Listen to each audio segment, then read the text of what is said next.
Hey guys, how's it going? So a few things for today. I wanted to start out here by the pond first to give you an update on the Paver walkways and patio. They're looking absolutely beautiful. They're not 100% done. The last thing that Pedro and his crew need to do is put the sand in between the stones, but Pedro wanted to gather up a few samples of colors for us to look at, and he also wanted us to live with the curves, live with how it looks before he locks it in. So if we wanted to make any changes, we could, which I don't think we're going to want to, because you guys are going to see in a second how perfect these are. The other couple of things we're going to be working on is a bit of harvesting. I want to harvest some things in our raised bed vegetable garden, and then possibly some nectarines and peaches if they are ready.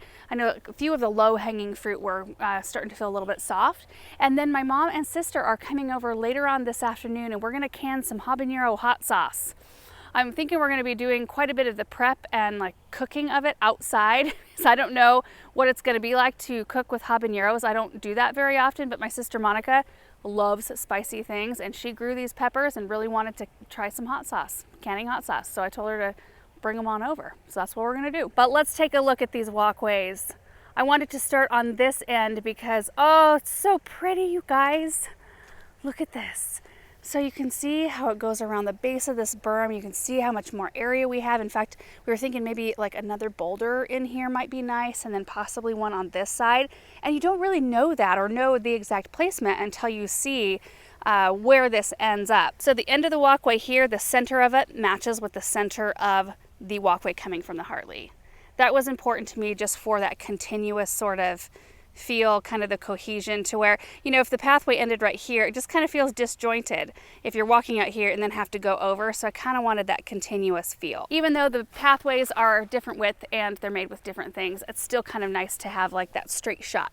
It just helps with traffic flow. And they just did a gorgeous job on these stones. So they take a piece of PVC, which I think will probably show you some of this footage either before I'm talking right now or after, but they put some PVC right here along the edges of the walkways. They do some cutting so that it's nice and tidy. And then right toward the very end, they flare it just a little bit, so it's not like a straight, you know, stick of a walkway that comes out. We did 3 foot was the width because we wanted to match the stairs, which I'll show you in a second. And then it widens out to 4 feet at the very end. So let's take a little stroll here. Take a look at these stones. I love the color. I love that there's no orange or very little orange. Just variations of gray, just so nice. I love the gentleness of the curve, and then look at it as it reaches the stairs over there. And what we're going to do, we're not doing any barrier around the stones. It'll just be that polymeric sand in between, kind of locking it together, and then there'll be mulch right up to the edges. And then I kind of want to do ground cover sorts of things, you know, in here. Stairs leading down into this patio area. We sat out here last night. There's some popsicle leavings from Samantha. Nice. Pathway leading out. Oh, just look at it. It's so pretty.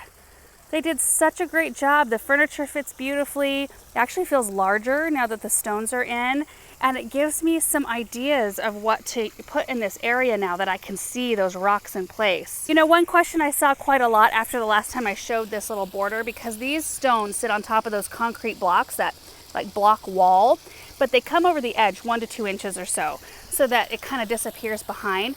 Well, these will be adhered with stone glue or concrete glue, something like that. I don't know. It's a special type of glue. They'll lift these stones, put a bunch of that glue underneath, and then pop them back down so it's kind of cemented in place, so we won't have any rocking if somebody wants to sit on the edge. The lily pads have all the white dust from the stones being cut. I just want to get in there and just wash them off. Probably do that here soon, but everything's doing great in here. I mean, the pond plants are just lighting it up with blooms. There's orange blooms right there. Let's see, there's some yellow blooms right here. In that one, the canna's in bloom. Purple flowers right there. This one is shooting up some blooms. I don't know if you can see those bloom stalks. Then of course the lily's just doing great. I want to walk in from this side. So you can see the whole area right here where the pathway comes out by the plum tree, comes into the patio, and then comes out right here. And it does the exact same thing. It flares out to 4 feet and then goes down to 3 feet. And you know, we had thought about doing the pathway more natural, like kind of hugging the rocks up around the boulders and kind of not straight edges. But it would have felt weird to do that on the other side where there's not a lot of boulders, and we knew we wanted it to be a little bit more sharp edged on that side, so we needed it to be a continuous idea. And this, again, will have mulch right up to the rock, so you won't see like the under layer, and we'll have little ground covers and things planted, so it'll really soften those edges as well. I'm just so thrilled with how it's looking. Plants are all doing great too. And I kind of had a thought for this space right here, because we want to continue on with the same sort of feel for this whole back area. I was thinking that we might do another little berm right up front here and kind of make the whole thing feel like a secret garden in the end. But it would be nice to branch off of this pathway at some point and kind of do a pathway kind of toward the back and then come out lining up with the other Hartley walkway. So branching off here and kind of going around the back side and then coming back up, and we're gonna be moving this hose anyway, and having one come out right here so that, you know, we have line of sight from the Hartley will be to another pathway that you can go. It'll like kind of draw you to this space, and possibly if we planned right, we could have a beautiful vista right here, something gorgeous to see right from the center of the doors of the Hartley. This hose is still feeding all the drip that's in this area. It connects right over there by our crabapple tree. We just haven't had a chance yet to connect that in. Oh, fruit snacks. Excellent. Okay, let's take one more walk through before we head out to our next job. We're just gonna walk this pathway. You guys can get a feel for it. We sit out here every single night. There's Douglas. Also, real quick before we head out the other way, we're gonna keep a little dirt pathway, or a mulch pathway rather, through this whole area, so that I didn't really want too much stone. You know, if we carried on with this, it might look like too much. So keeping a little bit of breathing space with some mulch here might be kind of nice, and then that will just meander around. And last night when we were sitting out here, I was walking around just finding little spots where I thought I could tuck a plant here or there. Like, we've got a couple of 9-barks out by the high tunnel. We've got a lot of green foliage. It would be nice to tuck in some red here and there. So that might be what we do next. We'll see. Not today, but next. Okay, let's go harvest some vegetables. I'm thinking cucumbers. I need carrots for the habanero sauce. We need to grab an onion out of the root cellar for the sauce. And then I think there's just a bunch of tomatoes in there ready to go. We'll see what we can find. Okay, raised bed vegetable garden, still in a little bit of shade this morning, which is nice. Now we have the Tuscany melons just coming out of the fence. They're just everywhere. Aaron's convinced that the lavender is gonna die, but I think it'll be okay because it's just short term, right? It'll only be like that for another month or so, but there's a bunch of melons out here, so I don't really want to forfeit those. But look at this. This is why you grow vine crops out in a bigger space. Oh my gosh. But we do have some other things in here. First of all, on the way in, these pots are so awesome. I know I've talked about them before, but I haven't touched these with pruners, nothing like that. They get weekly fertilizer and they get sprayed for budworm because there's super petunias in there, but that's it. And they're just phenomenal. These are a dwarf sunflower called Big Smile. I got the seeds from Johnny's and they're really perfect. Aren't they the perfect size and so happy as you walk in here? Also the tomatoes, we have 4 of them. They're monsters. It looks like they're just going to sprout up legs or pull legs out of the ground and start walking around. They're such beasts. But there are a bunch of tomatoes in there. You just can't see them. That's one of the things about not pruning. They kind of get hidden inside there, but it does protect them from sun scorch and things. You can see how loaded this one is. Tomatoes everywhere. We have a basil plant that cracked. I'm going to clean that out. And then we've got tomatoes, peppers, more peppers, tomatoes. There's some carrots we need. I'm not going to harvest all of those. In fact, some of these are massive. Some of these are really only good for roasting. Yeah, let me see if I can get this one out. Hold on. Oh my goodness. A little long in the tooth there. There's lots of good normal size carrots too that we're going to be after. We've got a bunch of cucumbers we need to harvest, and then a little progress update. Our sugar pod peas are all up, all looking great. Our spinach is all up. Our lettuce is struggling a little bit, and I think I need to replace some of the drip line again. I notice it's staying wetter toward the front part, or the back part rather, and then it dries out right here. And you know, we were gone for 3 days. When we went to the coast, I forgot to ask somebody to supplement water the seeded areas in here. So I'm thrilled that the spinach is up. I might have to reseed the lettuce. And I think the same kind of thing with our kale over here. Yep, none of the lacinato looks like it's up, but some of the smaller stuff is up. But the same thing with this one. This one's staying super wet toward the back. You can see a couple up. On the front end, this section has been drying out. So I think that's a situation where I need to test the water first and then fix any issues and then reseed, possibly. Oh, see, look in here. Look in here. Oh, we've got cosmos just about ready to bloom in here. And I don't think we actually have any melons ready. This bed I planted before this one. So I picked one. I picked one melon already. And this was the biggest one. Yeah, it's still not ready to go. Oh, that one slipped. Breakfast. I have not had breakfast yet today. Let's go cut this open quick, and then we'll harvest.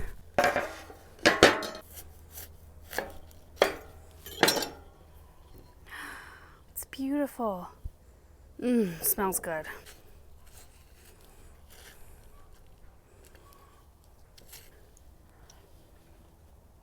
Oh, yum. I'm gonna be sitting here for a minute, probably eat this whole melon by myself.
You guys, look at this bounty. What a beautiful harvest this morning. So tomatoes, there's a mix. Let me see if I can unearth some of the pineapples because they are gorgeous. Now all of these Romas came off of one plant and they are rather small in size, and that's probably because I did not prune the plant at all and I let all this fruit set, but that's okay. I treated my Roma tomatoes out in the big area out in the new property exactly the same way and didn't prune them, and those are much larger fruit, so I don't know what gives there. I just always kind of equate smaller fruit to having too many of them on the plant. Kind of the same story with our fruit trees this year. I thinned them once, but I didn't thin them hard enough until too late, so my peaches are a little bit undersized but still super tasty. Okay, so these right here, these are super fantastics and they are really good, consistent, tasty. Look at these pineapple heirlooms. Beautiful. They get that kind of pinky orange underside there. They're heavy too. That one, oh, so pretty. I don't even know what I'm gonna do with these tomatoes yet. Only picked a few carrots, but you can see we've got a lot of normal sized ones and then some great big old carrots down in there. And then cucumbers, a lot of them are nice sized. Like I will eat this part right here, but well, this one's pretty good. This one I'd still probably eat the whole thing. This one, it's kind of like zucchini style. It's gotten way too big. So I like to cut these down lengthwise and then I just go give them to the chickens and they love it. Then we've got Alberta peaches here. They're just perfect. My hands are just trashed from the tomatoes, but it's perfect state of ripeness. I've got two of the Snow Beauty white peaches here. That tree is way behind everything else, which is kind of handy. I don't really want them to ripen all at the same time because it creates a lot of harvest and work all at once. I'd rather spread it out. The nectarines are looking super great and they are so good. More peaches on this side, and then here are the peppers just from the raised beds. So we've got some nice weirdo shaped red bells. We've got some green bells. We've got, these are the Sugar Kick. They're sweet and they're so tasty. These are the hot and heavies right here. So these are more of a spicy one. And then there's just a bunch of serranos ripe and ready for picking. So I think what I'm gonna do is store most of this in the root cellar until I'm ready to work with it. But I am going to go through the cucumbers and deliver to the chickens, the ones that are too big. I'll clean up the carrots, get the onion, and really get set up for the habanero hot sauce part of our project today. I'm going to bring a little table out, and I think we're just going to cook everything right outside. I've got a little one burner like hot plate thing that we can do all of the cooking part, because I don't know how much. I know that when we weigh out hot pepper seeds down at the garden center, just the dust that goes into the air from the seeds, it'll like make you feel like you're choking. And habaneros are really hot, and I think she's bringing some ghost peppers too. And I think just to be on the safe side, we're gonna all glove up and we're gonna all just do it outside. Once it's in the jars, it can go back into the can or inside, but I wanna do all of the other stuff out here. Anyway, that's what we're gonna do next.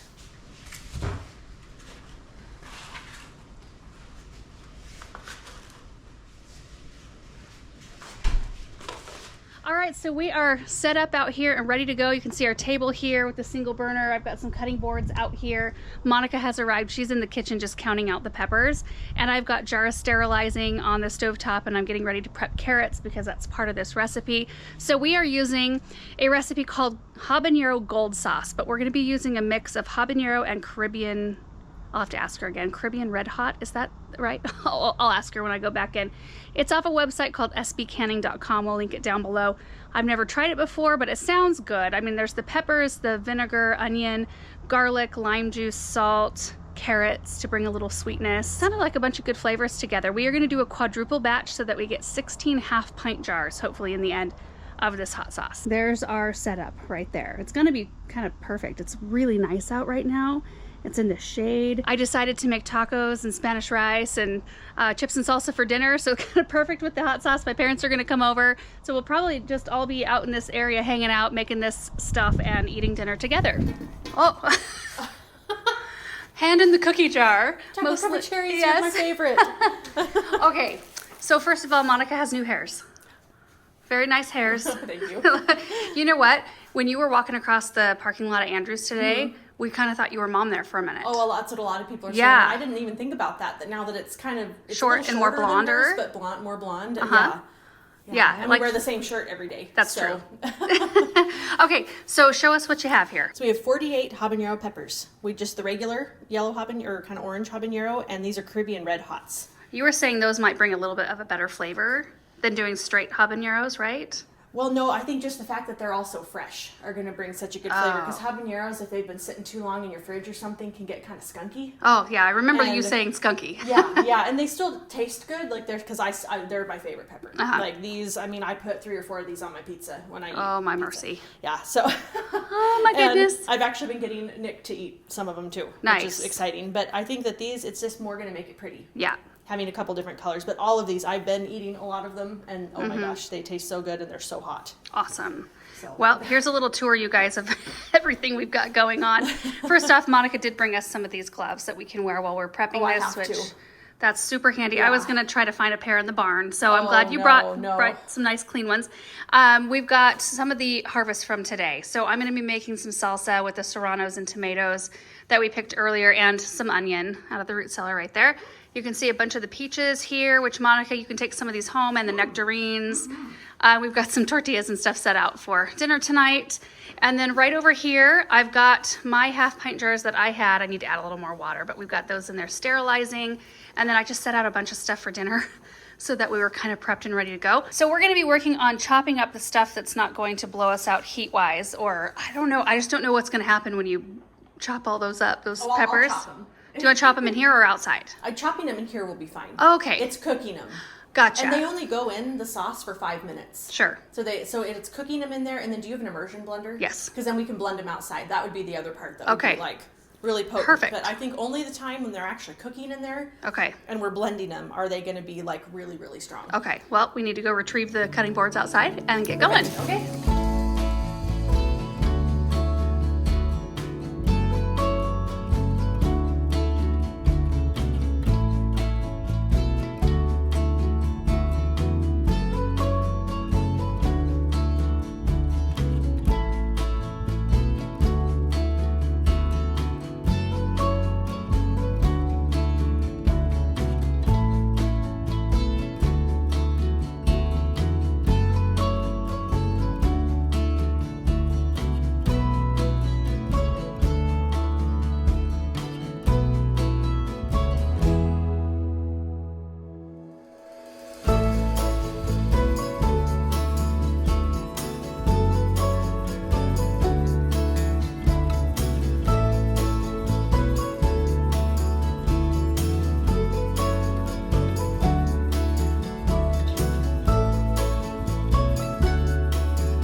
right, guys, here it is. We've got our, let's see, this is carrots, onions, garlic, salt, vinegar, lime juice, and then, oh my gosh.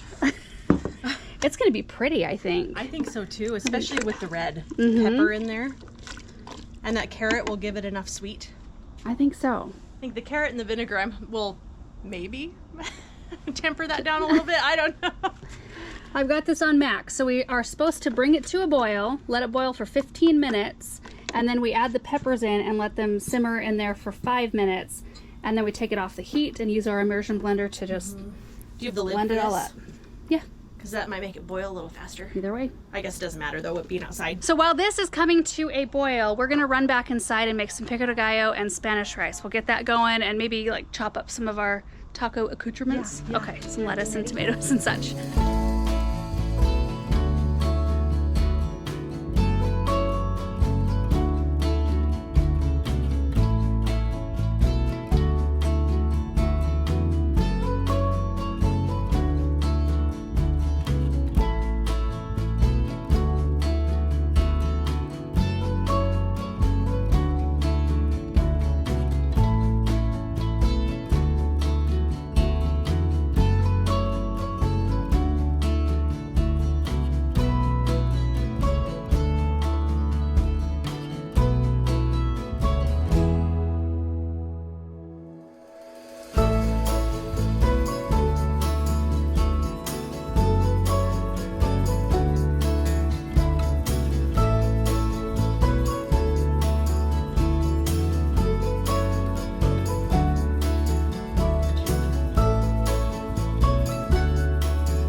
All right, so this has been boiling for 15 minutes.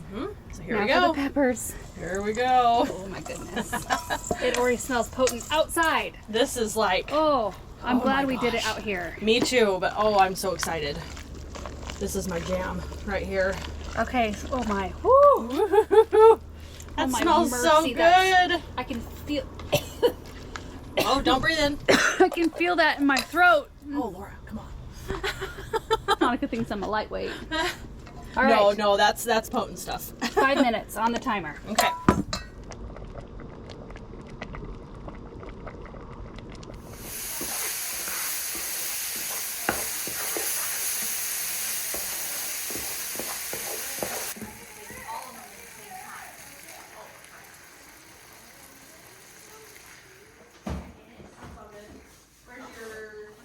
Bunch in there.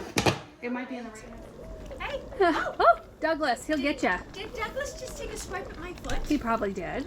Naughty. Douglas, now you look all innocent. Yeah, of course he I know does. you're not. Okay, so we'll take it off the heat and we can just pop it right down here on the table. Okay. And then I've got the immersion blender, so we'll need to unplug this.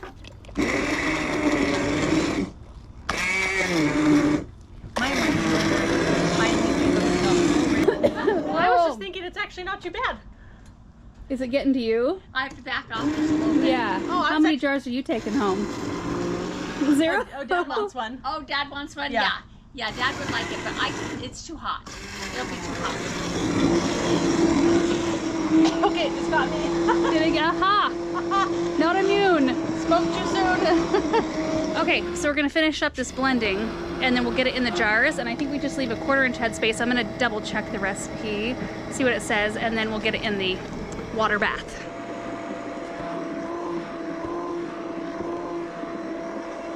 I just checked, we leave a 1/2 inch headspace and then we do a water bath for 30 minutes. And I brought a spoon out because Monica said she wanted to try it. But here we go. Ready? Yep. Okay. I asked for this. Yes, you did. Ooh. Ooh, it's good. Is it good? Yeah, it's really tart. Does it need some sugar? Mm-hmm. Yeah. But, well, let me blend it a little bit. We can add sugar and make it a jam. Here they come. I just tasted it. Watch out, baby girl. Whoa! You know what we're gonna go do? What? We're gonna go check on your house plants. You go check on my house Girl, plants? let's go check on the house plants. Dun, dun, dun. You promise it won't kill me if I try a little bit? I think a little bit it won't, because my first taste, I didn't Like too much? flick like the chunk off. Just take that. You can do it. I shouldn't have pushed it to the roof of my mouth. Oh. How? It's not too bad, is it? It's spicy. It builds because I've been sitting here eating a lot of it, so look at me. Oh, you're sweating? Uh-huh. It's warm out here too. That's true. That's tasty though. Isn't it good? We added a little sugar. It'll be fine. It'll be fine for the canning, and it did take the edge off the tart. It did. It The needed tartness. that. So anyway, I think that's going to be perfect, and I don't know if we have enough jars. We're going to see how this is going to go. We've sterilized 16 jars, so we'll see.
All right, guys, well, we are done for now. We ended up with 21 quarter-pint jars, and honestly, we could keep going. There's still some sauce in that pot outside, but we just got to thinking 21 jars of habanero sauce. That's a lot of super, super spicy hot sauce, and I don't know how many people you can think of to give it away to. Like 2. Yeah. So we thought 21 jars is good. We're gonna go with it, and we'll probably bottle the rest of it up, and Monica will use the stuff that's not canned first, but everything is sealed. So here's 14 of the jars, and 7 are still in the canner. But yeah, this is the first go around right here, and then yeah, these are still really hot, but I think every single one of them has sealed. That's amazing. Yay! Yay! And you guys, that is going to be it for today's video. We're just going to run around and take a look out here in the garden and get Monica some onions out in the root cellar. So thank you so much for hanging out today and watching this video. I hope you enjoyed it, and we will see you in the next one.